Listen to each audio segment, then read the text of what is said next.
Bienvenidos a esta conferencia que yo llamo Mejor Charla, de lo que nunca te contaron sobre las ayudas europeas. Me presento lo primero. Mi nombre es Maena González, o Magdalena, si te resulta más sencillo. Y bueno, lo primero de todo, agradeceros vuestra asistencia y atención, que a veces las 5 de la tarde no es una hora muy fácil para ponerse a hablar de economía y a escuchar menos. Y lo segundo, mandar todo mi cariño y mi apoyo a las personas que estos días lo están pasando mal, lo han tenido que despedir a alguien. Estamos viviendo una situación muy delicada y que sepáis que aquí estamos. Gracias por acompañar. Y bueno, pues me presento, os cuento un poquito de mí, Maena González. Yo me he dedicado durante muchos años a trabajar en los mercados financieros, primero como esos locos de las pantallas que compran y venden activos, era experta en productos derivados. Y bueno, pues un buen día cambié mi rumbo y desde el año 2012 me dedico principalmente a la formación, al coaching y sobre todo a mi gran vocación, que es hacer llegar la economía de una manera sencilla a todo el que le interese y le apetezca. Y dentro de esa actividad, pues imparto talleres de bienestar financiero, donde aprendes a normalizar tu relación con el dinero y, bueno, y también a organizar tus finanzas, que creo que es algo muy necesario para tener una vida equilibrada. Y sin más, os comento también el esquema de la reunión. Vamos a ver el menú. Vamos a empezar con una introducción sobre el tema del que vamos a tratar, sobre las ayudas europeas, y luego vamos a hablar un poco del juego de la política monetaria, es decir, cómo funciona el papel de los bancos centrales en la política monetaria y qué herramientas tienen para jugar a la economía los bancos centrales. Y esto yo lo cuento como un videojuego. Aunque lo cuento un poco de broma y un poco jugando, lo que hay detrás es una intensa labor de investigación y de trabajo, ¿eh? Lo que pasa es que es más divertido contarlo en plan juego. En el siguiente punto vamos a ver qué ocurre en momentos como el actual. El videojuego de la política monetaria está un poquito estropeado últimamente y vamos a ver qué medidas extraordinarias utilizan los bancos centrales cuando el juego no funciona. Y a continuación lo que vemos son programas de ayuda europea. Este tema está de muchísima actualidad. Seguro que estos días en la prensa, en la radio, estás oyendo hablar del Fondo de Ayuda Europea, de la posibilidad de que España tenga un rescate. Bueno, pues sobre eso, a esas preguntas, trataremos de dar respuesta a lo largo de esta presentación. Y por último, que para mí, aunque no es el tema más técnico, sí es el más importante, las conclusiones finales, creo que es bonito, interesante hacer una reflexión sobre qué podemos hacer nosotros para salir adelante, ¿no? ¿Qué viene después de todo lo que estamos viviendo? La charla dura unos 45 minutos. A mí no me importa que hagáis preguntas ni me molesta, es más, es muy divertido tener vuestra participación, pero sí que está previsto al final de la charla unos 15 minutos para que podáis realizar tranquilamente vuestras preguntas, de turno de preguntas, ¿vale? Pero ya os digo que si queréis, a través del chat, podéis mandar vuestros comentarios o las preguntas que vayan surgiendo sobre la marcha. Encantadísima. Así que sin más, vamos al lío, como dicen por ahí.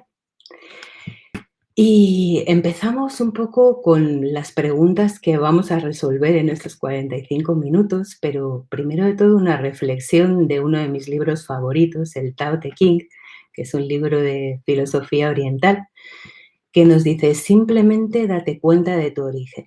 Esta es la esencia de la sabiduría. ¿Por qué decimos esto? Bueno, yo creo que es muy importante en un mundo donde es tan fácil, pues, juzgar o ir directamente a formar una opinión, la labor de explorar, ¿no? Saber un poco los para qué es de las cosas para formar nuestra propia opinión. Mi vocación como formadora es acompañar a mis alumnos a pensar, no enseñar a nadie, porque el maestro interior está dentro, ¿no? Por eso lo que trato de poner aquí son las reglas del juego, de este juego de la economía. Pero no te quiero convencer de nada. Lo más importante es que tú tengas tu opinión, que no te creas nada de lo que te cuentan y que sepas, aunque sea con estas sencillas reglas, qué es lo que está pasando en tu entorno. Y algunas de las preguntas que vamos a ver son, por ejemplo, vamos a hablar de qué es esto de la máquina de fabricar dinero. ¿La puede usar cualquiera esta máquina? Y temas de muchísima actualidad como quién presta dinero a España en estos programas de ayuda de los que estamos oyendo hablar, qué es esto de los coronabonos que están todo el día en la prensa, en la radio, en la tele, cuáles son las condiciones cuando Europa nos presta dinero y, por último, si es verdad que Europa acabará interviniendo a España. Si ese es el motivo por el que estás viendo la presentación, no me he traído la bolita mágica. Solo te voy a dar una opinión más, ¿vale? Así que vamos a ello y te remito el link que tenéis aquí, que me he traído el lápiz, ¿vale? Es un artículo que he colgado en mi LinkedIn, podéis entrar cualquiera, no hace falta que estés dado de alta en LinkedIn, donde no solamente tienes lo que vamos a comentar, sino también todos los documentos que soportan esta investigación, que ya te digo que aunque te cuente en plan de cuento, está basado en temas serios, ¿vale? En una investigación de lo que se ha hecho en Europa. Así que sin más, vamos a ello. Y creo que es interesante empezar con una introducción de qué es esto de la política monetaria, es decir, qué es lo que hacen los bancos centrales cuando juegan a la economía y qué objetivo tienen, ¿vale? Y lo que tenéis aquí en el dibujillo es lo que ha hecho, bueno, el objetivo único de los bancos centrales es controlar la inflación. Y eso es lo que os pongo en el gráfico que tenéis aquí, ¿vale? La evolución de la inflación de la zona euro desde prácticamente el inicio de su existencia, año 96, hasta me he parado en el 2014 porque aquí no nos hacía falta más. Y ya esto le llamo el videojuego de Mario y Luigi, por eso sale Super Mario aquí en el dibujito, porque el presidente del Banco Central Europeo casualmente se llamaba Mario Draghi hasta hace nada y su segundo de a bordo, que lo exportamos nosotros, los españoles, es todavía Luis de Guindos, así que el videojuego de Mario y Luigi. El videojuego de Mario y Luigi tiene un único objetivo, conseguir que la inflación de la zona euro esté a niveles del 2%. No hay más, ¿vale? Cuando consiguen esto en el videojuego, game over, ya lo hemos logrado, ¿de acuerdo?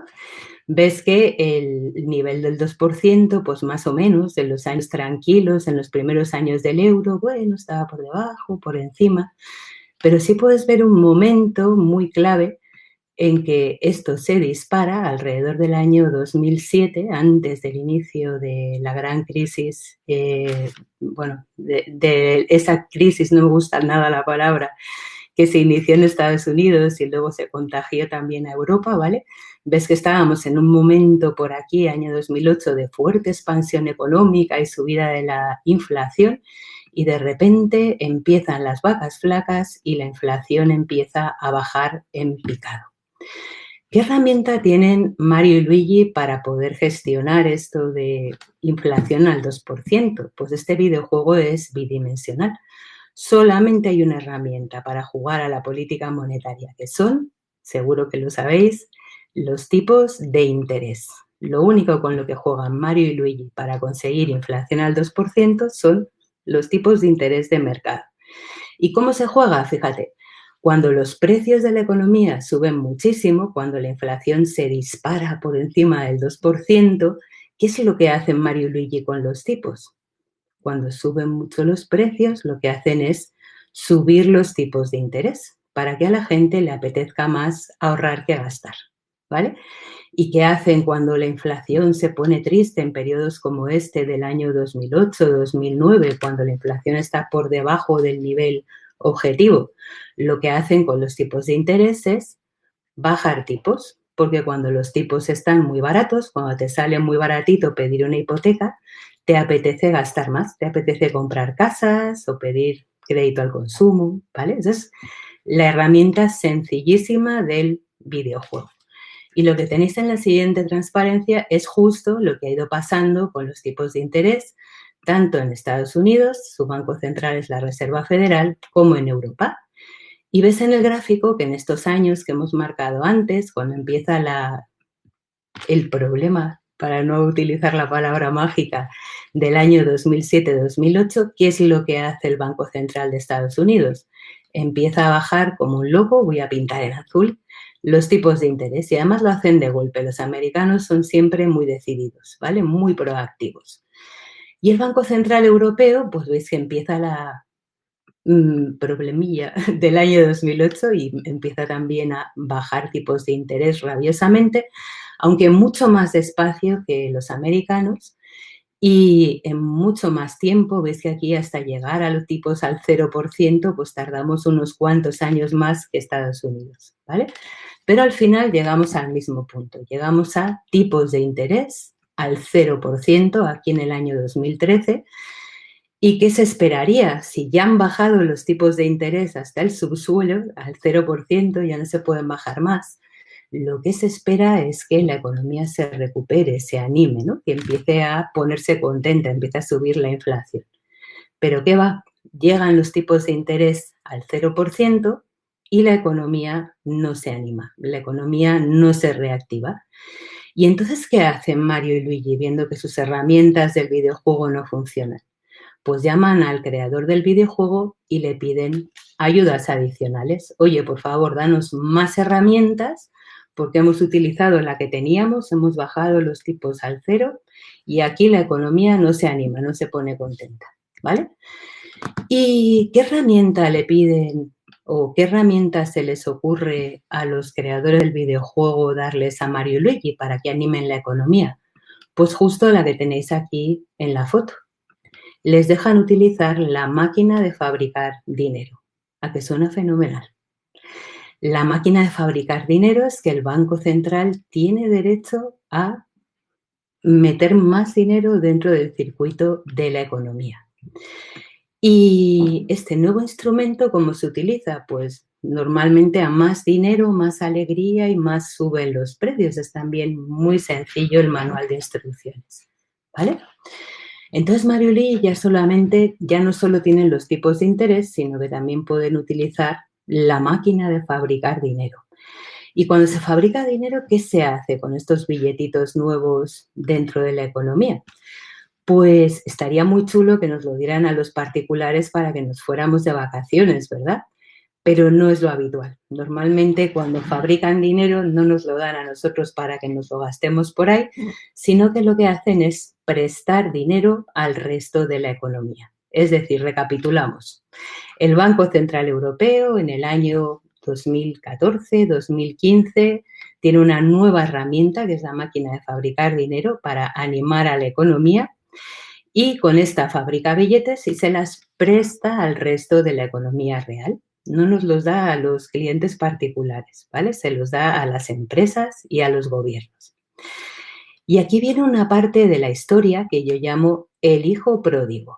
Les pongo a todos un nombre de película y luego cuento un poco más técnicamente en qué consiste, ¿vale? Esto del hijo pródigo es que con parte de esos billetes que se fabrican con la máquina de fabricar dinero, lo que hace el Banco Central Europeo es prestar dinero a las empresas de la economía real. Y eso es lo que tenéis en este gráfico, ¿vale?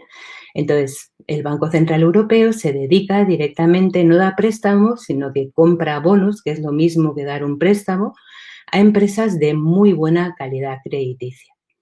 Esta es la zona de este dibujito que veis en rojo, en verde y en amarillo, ¿vale? Todo esto en el gráfico son compras que el Banco Central Europeo hace de bonos emisores, de Telefónica, de Repsol, de Iberdrola. Compraba bonos en buenas cantidades, como ves. Y le llamamos el hijo pródigo porque este dinero, el Banco Central compra o presta dinero a empresas de buena calidad y asume el riesgo de estos activos. Es decir, si alguno de estos emisores de los que hemos comprado bonos o a los que hemos prestado fuera mal, el Banco Central Europeo perdería el dinero que fuera. Es decir, se fía completamente, tiene total confianza en estos emisores. Se compra los bonos y va a lo que salga con estos emisores. ¿De acuerdo?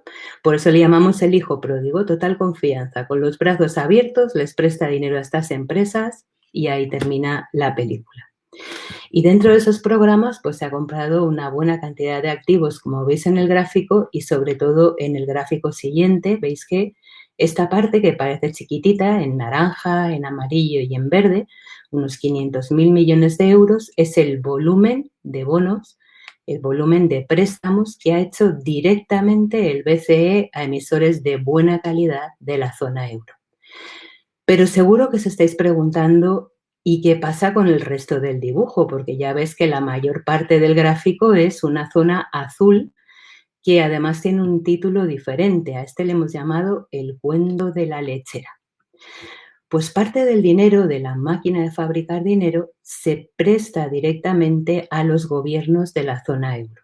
Es decir, parte de ese dinero va a parar a bonos de España, Italia, Alemania, ¿vale? Y en ese sentido, pues toda la zona, 2,2 billones de euros han ido a parar a compras de bonos gubernamentales, que puedes ver cómo han ido creciendo en el gráfico desde el año 2015. Y lo que tenéis en la parte de abajo del gráfico es algo que casi nadie te cuenta y casi nadie sabe. ¿Quién hace estas compras de bonos españoles? Pues tenemos en mente que es el Banco Central Europeo, pero no, las compras las hace directamente el Banco de España. Es decir, es España comprando bonos españoles, no el Banco Central Europeo. ¿Y esto qué repercusión tiene?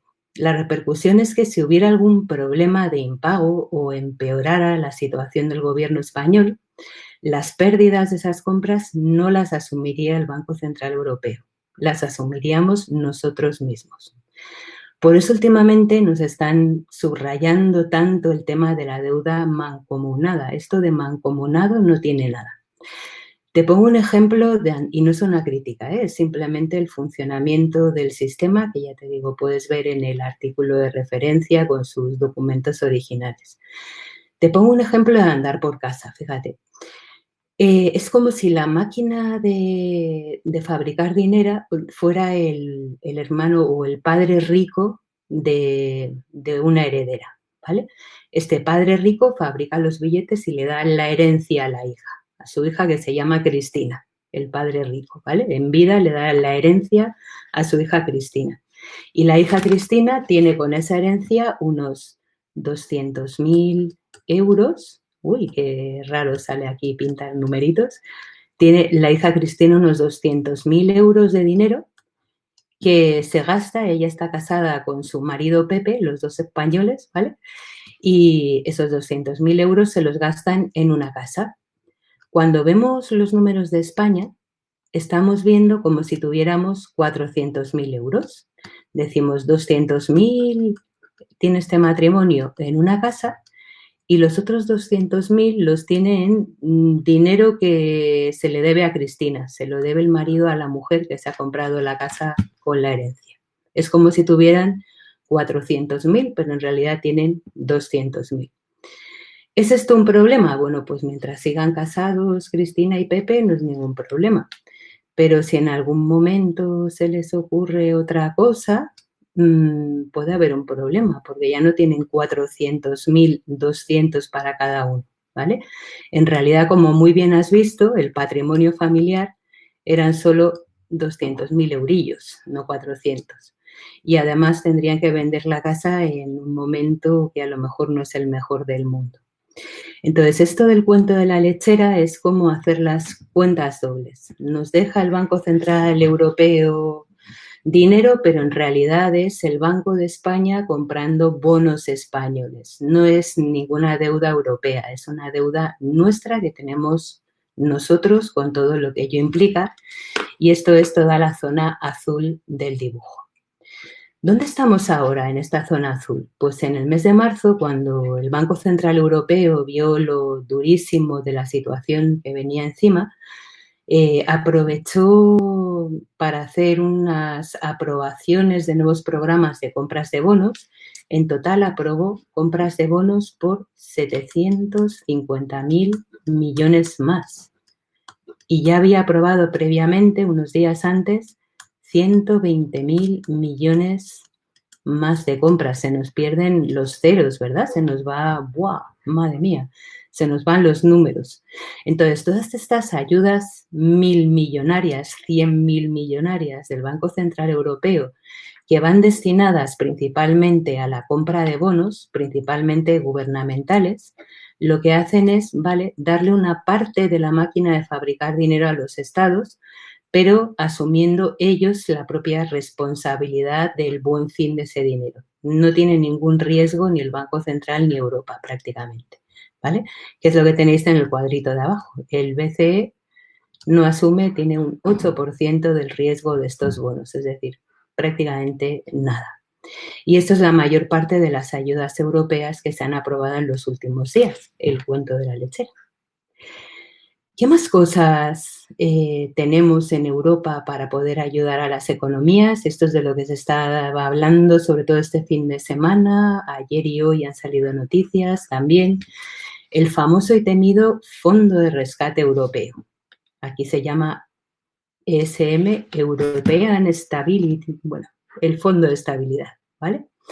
¿Qué es esto del Fondo de Rescate? Fíjate, en el mapa que tenéis aquí dibujado vienen los países que ya han recibido ayudas del Fondo de Rescate. ¿A que os suena mucho lo de Grecia, que siempre que se habla de países rescatados de la zona euro nos acordamos de los griegos? Pues tenéis por aquí a Grecia, pero tenemos también el caso de Irlanda, de Chipre, de Portugal, todos los que salen en el mapa, y por supuesto también de España. El famoso Fondo de Rescate. ¿Y por qué temido también el Fondo de Rescate? Pues tenéis aquí a los Men in Black.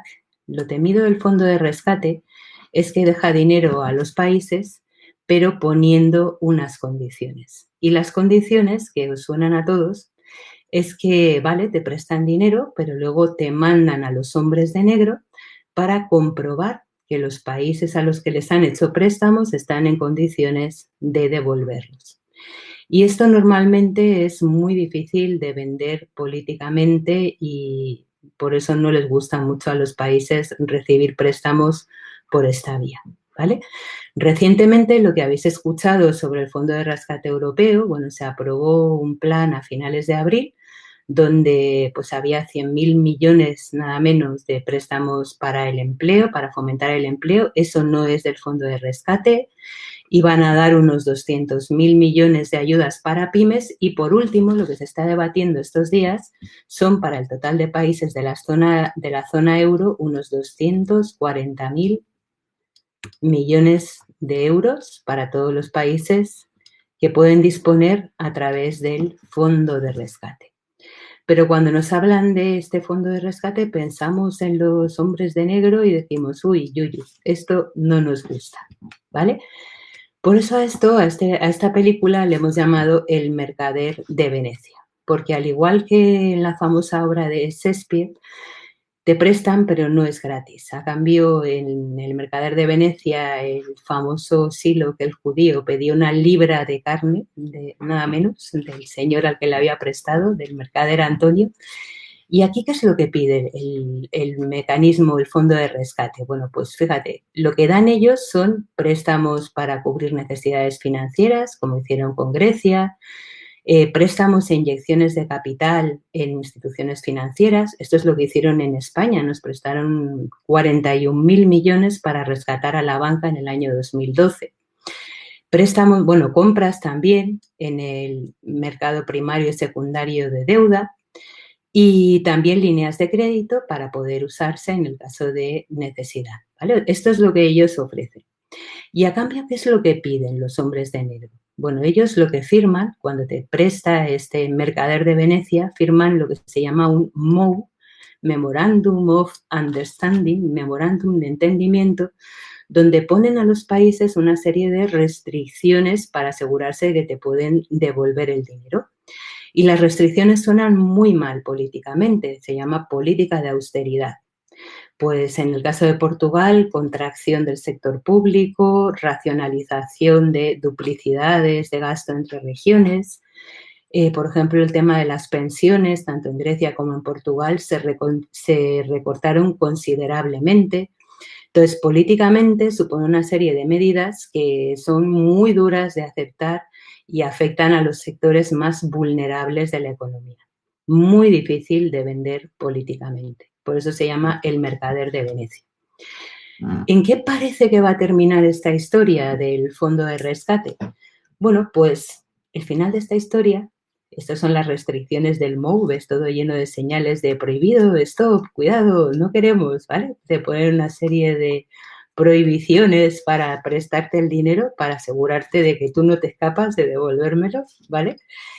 Y fíjate que para evitar esto del mecanismo de rescate, lo que España y otros países de la zona sur de Europa nos llaman, habían pedido al Fondo de Rescate Europeo son los famosos coronabonos. Coronabonos que reciben el nombre no por ser los reyes del mambo, sino por venir del famoso bicho que actualmente tenemos por aquí, por Europa, ¿vale?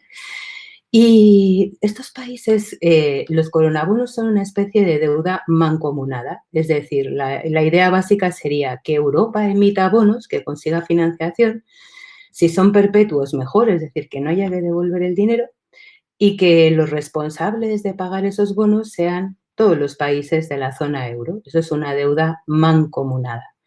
Yo aquí pongo el cuento de Alibaba porque es como en esa escena del cuento de Alibaba, a ver, que se me ha perdido, es como en esa escena del cuento de Alibaba cuando los 40 ladrones se dan cuenta de que Alibaba vive en el pueblo y es el que les ha robado y deciden marcar su casa con una cruz. Y para la mujer de Alibaba se da cuenta de que les han pillado y ¿qué hacen? Marcar el resto de las casas del pueblo también con una cruz. Eso es una deuda mancomunada, porque ¿qué puede pasar? Que los 40 ladrones vuelvan y decidan ir a por todo el pueblo, mal asunto, o que desistan de su intento de matar al que les ha robado sus riquezas, ¿vale? Eso es deuda mancomunada. Lo que está pasando con esto es que es muy difícil que salga adelante, es decir, Europa del Norte, los países más austeros en el cumplimiento de los objetivos europeos, no van a dejar que marquemos su casita con una cruz. Y eso es lo que tenéis en estos dos gráficos, ¿vale? Veis, por ejemplo, en términos de deuda pública sobre el PIB, uno de los objetivos principales de la zona euro, los países que están aquí en rojo son los que están pidiendo este tipo de deuda y son justo los que salen más feos en la foto de deuda sobre el PIB. Los españoles, perdón que salga tan chiquitito, estamos por aquí, también bastante altos en número de deuda pública, bastante altos de endeudamiento. Y lo mismo ocurre con los datos de déficit sobre el PIB. Aquí estamos los terceros en la cola, también los países en rojo son los que están pidiendo esto de la deuda mancomunada, pero tiene pinta que no va a colar y tiene cierto sentido, claro. No se quieren arriesgar a asumir los números de los países que no han cumplido, nuestros compañeros de la zona norte de Europa. Yo no defiendo ni critico, pero lo veo así. Así que, ¿cómo termina esta historia o cómo parece que va a terminar? Esto lo sabremos alrededor del 15 de mayo, que es la siguiente reunión del Eurogrupo, pero yo os pongo aquí que lo que parece que van a acordar es que los Men in Black se queden en casa, ¿vale? Han llegado a una especie de acuerdo para hacer préstamos blandos por esos 240.000 millones que comentábamos antes, pero sin hombres de negro. Lo que pasa es que, aunque no ponen hombres de negro, sí que van a poner una serie de requisitos fiscales si queremos recibir esos préstamos, ¿vale?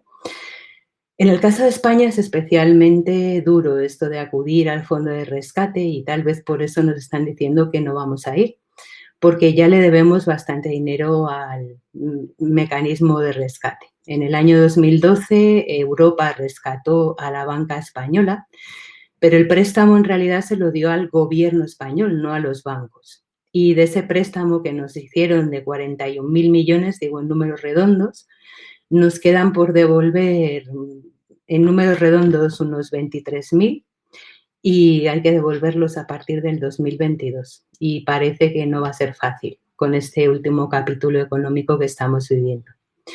Entonces, en principio, vale, será un Mercader de Venecia light. Yo creo que España tratará de no disponer de ello. Tenemos derecho a disponer de unos 24.000 millones de este préstamo sin Men in Black para uso sanitario y aledaños, pero ya veis que no va a ser fácil políticamente disponer de ello. Y igual termina siendo este MEDE blando, este mecanismo de rescate blando, el cuento de Caperucita, ¿no? El lobo disfrazado de abuelita en la cama y nosotros un poco asustados de pedir estos fondos. ¿24.000 millones es suficiente? Qué pregunta tan buena. Lo veremos o lo comentaremos al final. Probablemente no. Probablemente haga falta bastante más de 24.000 millones con todo lo que estamos viendo. Pero lo vamos a comentar ahora, ¿vale? Entonces nos dicen la parte final, porque vamos a ir concluyendo y lo más importante es qué va a pasar aquí o qué nos vamos a encontrar. En la foto un poco desanimante, que vamos a decir, lo que tenéis es las previsiones de evolución del PIB, del PIB mundial, en este caso, esta estimación yo le llamo más bien premonición, porque es que saberlo ahora de verdad que me parece prácticamente imposible el impacto que va a tener el parón económico que estamos viviendo. Pero según Bloomberg, un servicio muy serio y relativamente imparcial, nos dice que la economía mundial va a caer más de un 4%, que no está nada mal, ¿eh? Fíjate de dónde veníamos, del 4 casi hacia arriba, y el batacazo que se espera para el año 2020. Y además de todos los países de la zona euro, el impacto en España, fíjate que lo que se espera es más de un 9% de caída del Producto Interior Bruto español. O sea, es una caída muy, muy, muy importante. Y estos son datos de la OCDE y casi de las mayores caídas de toda la zona euro, ¿vale? Solo comparable con Italia, que también tiene números bastante altos, y en general en la zona sur de Europa se espera que caigamos mucho más. Países muy vulnerables y que partían ya de cifras muy débiles en endeudamiento y en deuda sobre el PIB y en déficit público.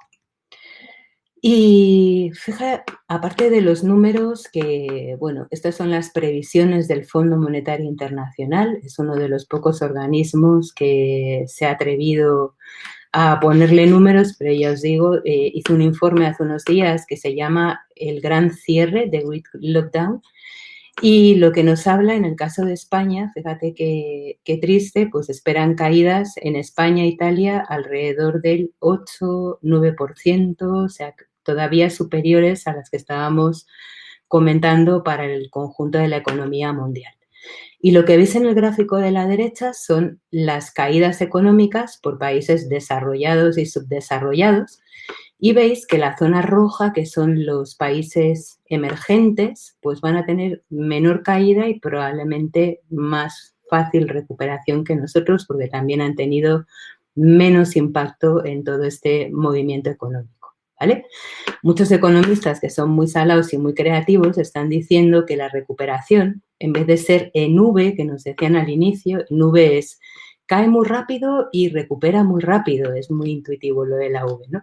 Ahora están diciendo que la recuperación se va a parecer más al al símbolo de Nike, va a recuperar pero en muchísimo tiempo, ¿no?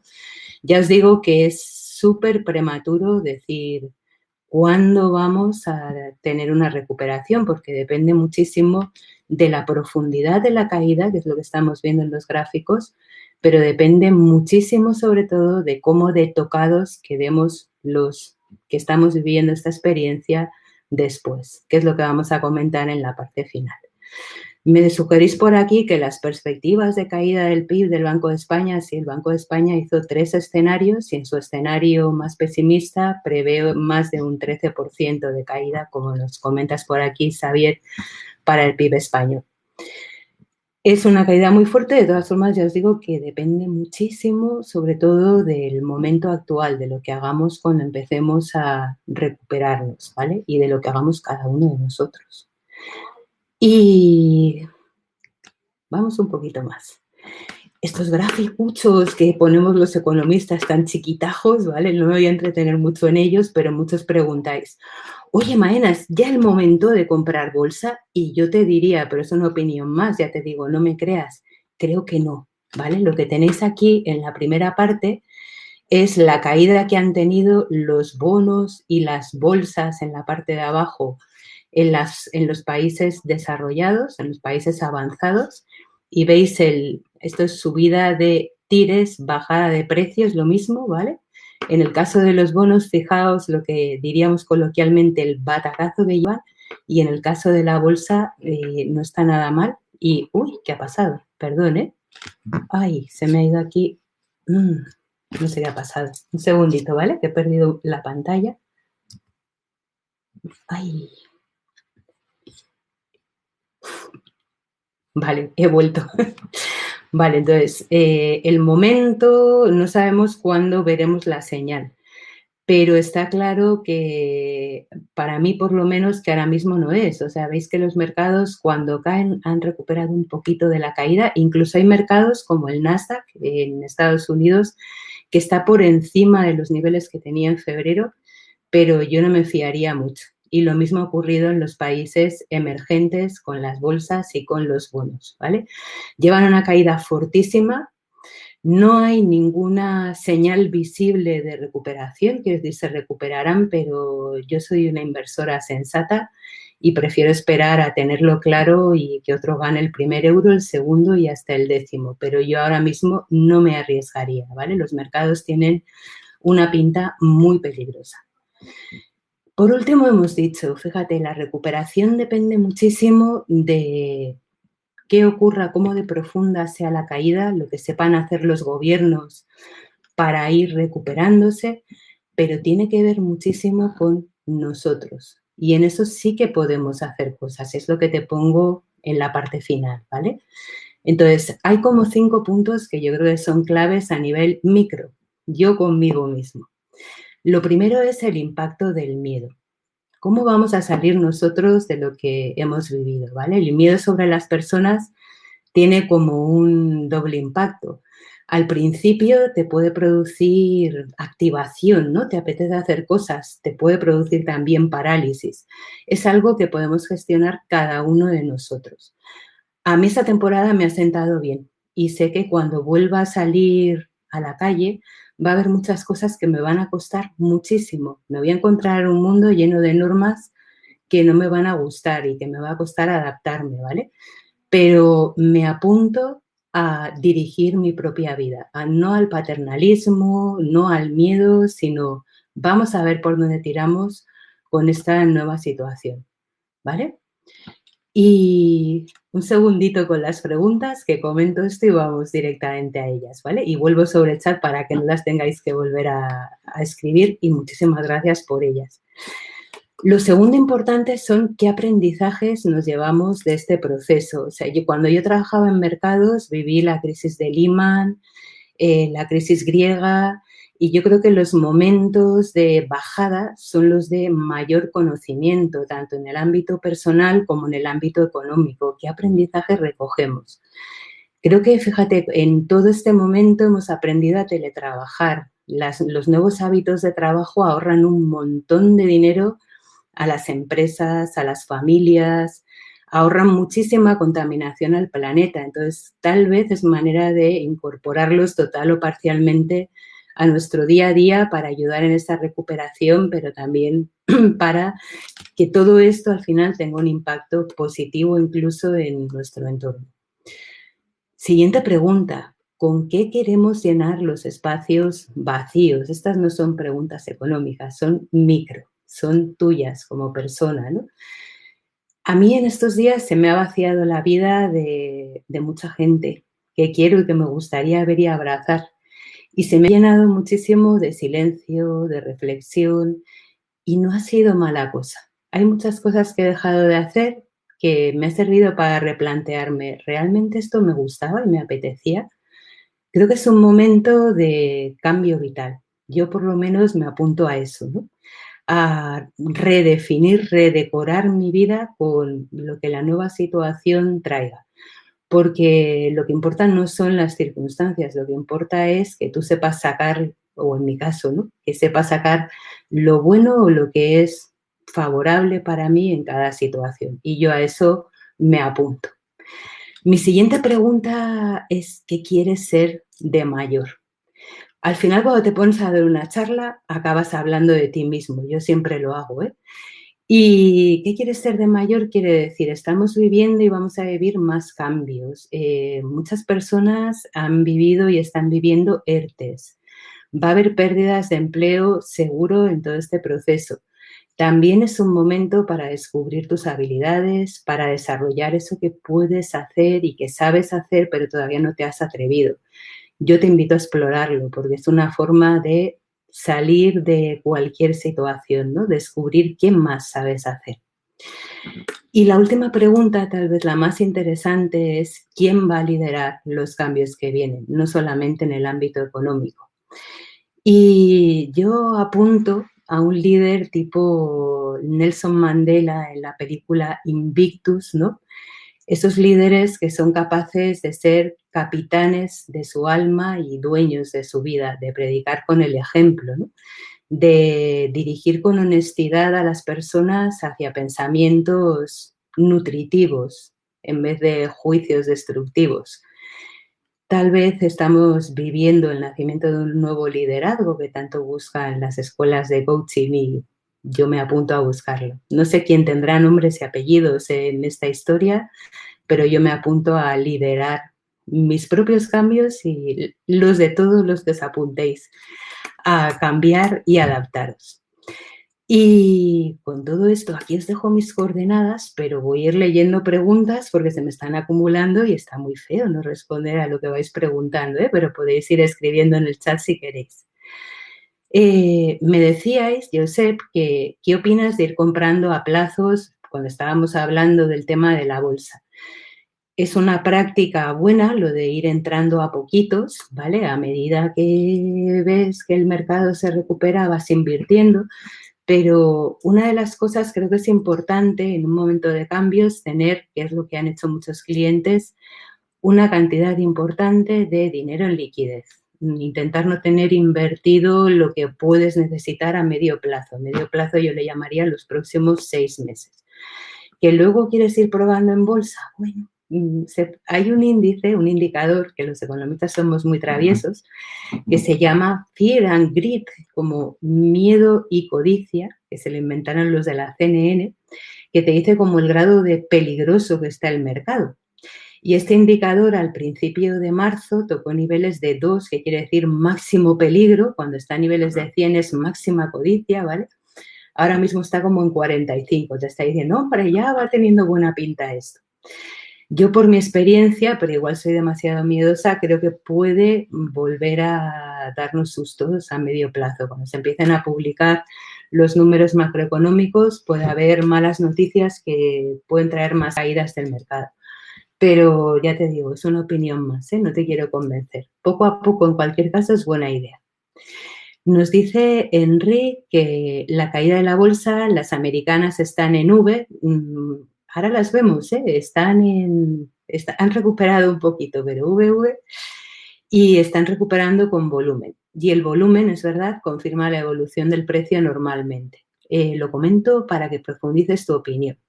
A mí me sorprende la recuperación, ya que en intensidad y tiempo no cumple la historia de los mercados americanos. En términos generales, los mercados son muchísimo más rápidos que la economía. Si te fijas en la crisis del 2008, empezaron a recuperar, o sea, en el año 2008 o 2009 ya hubo una fortísima recuperación, volvió a haber una caída y especialmente la bolsa americana es muy activa en ello. Fíjate que en Estados Unidos han dado cifras de paro de 20 millones de parados, su paro se ha ido del 3 al 14%, ahí es nada, o sea, son cifras descomunales, quiero decir, Los indicadores macroeconómicos no acompañan nada a esta recuperación en V. Pero ¿qué es lo que está pasando? La Reserva Federal, su Banco Central, ha dicho que no lo que dijo Mario Draghi aquí en su día de haré todo lo que sea necesario, sino que es que lo está haciendo, está inyectando billones de dólares en el sistema y está comprando incluso bonos de baja calidad crediticia, lo que llamamos bonos basura, cosa que también está estudiando el Banco Central Europeo. Creo que parte de la recuperación viene por ahí, por el fortísimo apoyo que está dando el Banco Central a todos los jugadores de la economía. Pero también creo, intuyo que esa medida de papá Banco Central ayudando a los jugadores de la economía está un poco agotada. O sea, no sabemos qué alcance puede tener. Por eso yo os recomiendo esperar y ver. Todas estas ayudas de compra de bonos que está haciendo la FED, de compra de bonos de baja calidad, de bonos basura, se han hecho antes, estaban los balances ya triplicándose y cuadruplicándose antes de todo este problema y no sabemos hasta qué punto esto puede tener un alcance como para recuperar la economía. Por eso yo te diría que, vale, puede haber una V temporal, pero que yo que soy bastante sensata no me fiaría, pero ya te digo, es una opinión más, ¿eh? No sé si esto responde a la pregunta. Y me dice Xavier que al final la deuda española en el 2021 al 120% del PIB no será un cuento chino y no se podrá devolver nunca. Hay países que todavía salen más feos en la foto, como por ejemplo Italia. Pues es que no lo sé, ya os dije al principio de la presentación que no me he traído la bolita de cristal. Lo de que se pueda devolver en algún momento depende de cómo nos organicemos a nivel grande y eso ahí poco podemos hacer y de lo que nosotros hagamos a nivel chiquitito, de lo que cada uno de nosotros quiera hacer para tirar para adelante con lo que estamos viviendo. ¿Se puede devolver un 120% de deuda sobre el PIB? Yo creo que sí. Todo es posible, pero requiere muchísimo trabajo, muchísima austeridad probablemente y muchísima seriedad y sensatez a la hora de dirigir los números de la economía. No sé si eso lo vamos a tener. Me dice Carlos que en el cuento de la lechera de los 2,2 billones que tiene el BCE en bonos de gobiernos, no somos los mayores deudores. Esas compras, Carlos, se han hecho proporcionalmente a lo que pesan los países en la Unión Europea. Entonces, nosotros, el volumen de bonos españoles que tiene el BCE, alias el Banco de España, en realidad, son unos 270.000 millones de euros de estos 2,2 billones de euros. ¿Vale? Es alrededor de un 9% nuestro peso en la Unión. Y en estos últimos días, semanas, han estado aumentando la proporción que compran de bonos españoles para evitar precisamente el miedo que había alrededor de España, que es de los que más feitos salen en los números macro. No somos de los mayores, ahí estamos todos en el barco. Me dice Manuel que el tema no está en devolver la deuda, sino en crear condiciones económicas favorables para refinanciarla. Yo estoy muy de acuerdo con ello. O ambos dos, ¿no? Quiere decir, devolver la deuda parcialmente, ya sabéis que en el tema de los rescates, por ejemplo, Grecia, que fue pionera tristemente, lo primero que tuvo que hacer es una refinanciación, es decir, a la gente a la que le debían dinero en forma de bonos griegos, les tuvieron que decir, oye, lo que te iba a devolver dentro de 10 años, te lo devuelvo mejor dentro de 30. Y donde te iba a pagar un 5, te pago un 4. Sí, es una de las posibilidades, pero es que no, me parece muy prematuro dar una visión. Creo que ambas cosas son interesantes. El crear confianza en cualquier caso es muy importante para que podamos o refinanciarla o devolver, hacer crecer nuestra economía. Manuel, muchas gracias.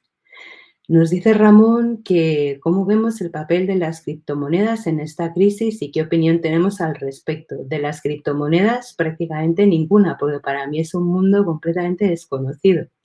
Sé que existen y lo que son, sé que estos días no están en su momento más boyante, pero no lo relaciono con nada de lo que hay alrededor de lo que estamos comentando, porque tienen más que ver con una nueva economía floreciente que desde luego no tiene actualmente ese papel de rescate que tienen los bancos centrales, pero poco más te puedo decir. Nos dice José Antonio que parece, por decirlo de una forma elegante, que el compromiso de pago de la deuda ya no cuenta y nos preocupa a nivel individual cómo basarse en un futuro sin compromiso mutuo.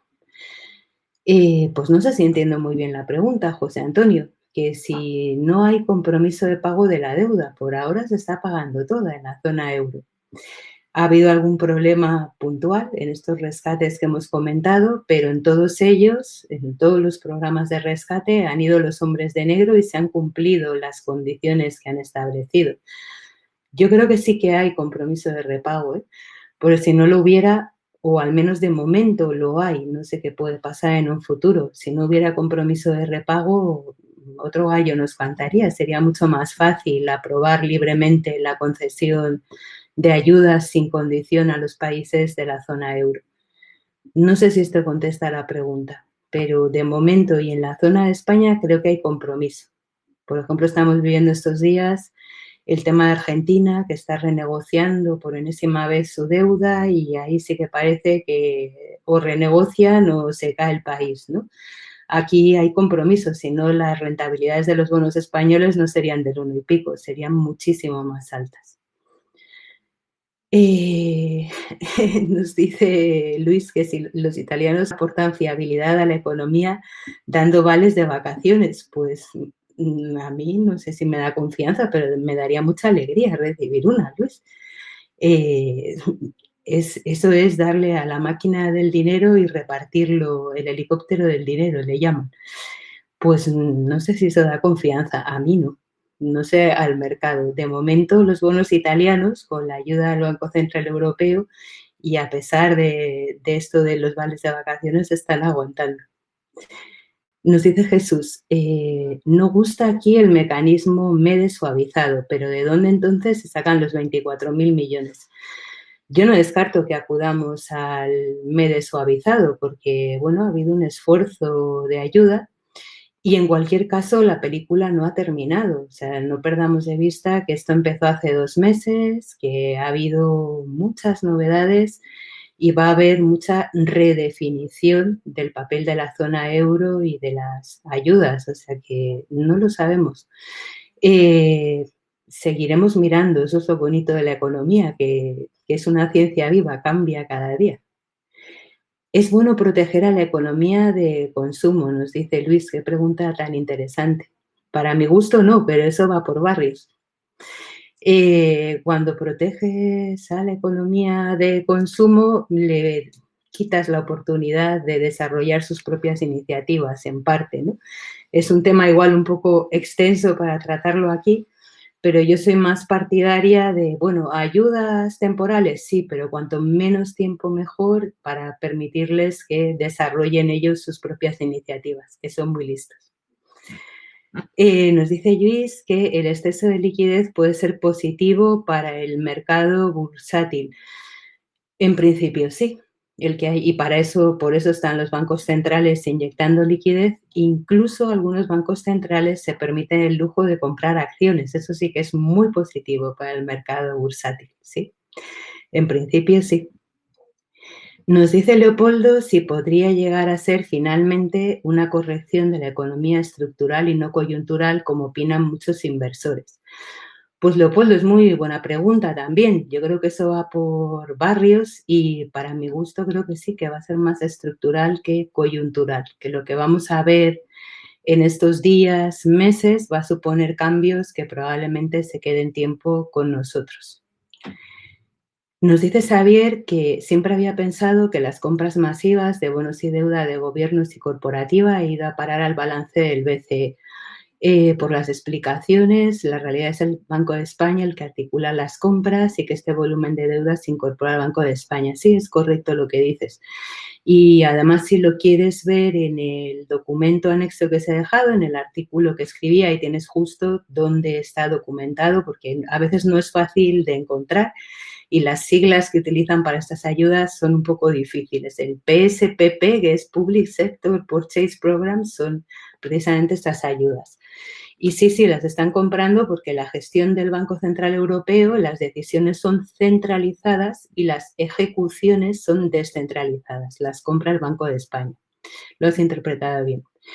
Y me dices que teóricamente el BCE tenía como mandato controlar la inflación y, sin embargo, su papel se ha desvirtuado transformándose en el comprador de última instancia. La inyección masiva de liquidez del BCE no se ha traducido en un aumento de inflación, aunque pareciera que debiera ser así.